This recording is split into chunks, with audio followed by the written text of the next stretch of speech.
যদি কোনো অঘটন ঘটে সাধারণ নিয়মে আপনার মতো আমরাও বিব্রত বোধ করি এবং আমরা সাথে সাথে চেষ্টা করি পুলিশ যেন তার যে কাজটা করার কথা সেটা করে সামাজিক শৃঙ্খলা ফিরিয়ে আনা।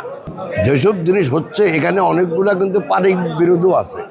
আমি অন্তত 10টা বিরোধ আমি ইনভেস্টিগেশন করে দেখতে 4-5টা হলো পারিবারিক বিরোধ, চাচাতো ভাই জ্যাঠাতো ভাই বা পাশের বাড়ির সাথে। এগুলি আমরা চাচ্ছি যে ইনশাল্লাহ অদূর ভবিষ্যতে আমাদের আইন শৃঙ্খলা অনেক উন্নতি হবে, কিন্তু যদি দেশে সামাজিক বিশৃঙ্খলা থাকে তাহলে আইন শৃঙ্খলা সবসময় একটু খারাপ থাকে। অতএব আগে দরকার আমাদের ভিতরে একটা সামাজিক শৃঙ্খলা, তখন অটোমেটিক্যালি আপনি দেখবেন যে আইন শৃঙ্খলা উন্নয়ন হচ্ছে। নতুন করে স্পোর্টস আমাদের ইশতেহারের একটা অংশ।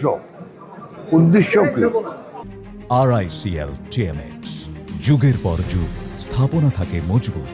উদ্দেশ্য হলো বাংলাদেশের ইয়ং জেনারেশনকে, ভবিষ্যৎ জেনারেশনকে যেন আমরা শুধু লেখাপড়া না, একই সাথে তাদের শারীরিক, মানসিক এবং মনস্তাত্ত্বিক বিকাশের মাধ্যমে উপযুক্ত নাগরিক হিসেবে গড়ে তোলা, যাতে করে তারা নিজেকে নিজে সমৃদ্ধ করতে পারে, দেশের কাজে নিজেকে নিয়োজিত করতে পারে এবং সামাজিক দিক থেকেও তারা যেন তাদের একটা চেতনাবোধ সৃষ্টি হয়।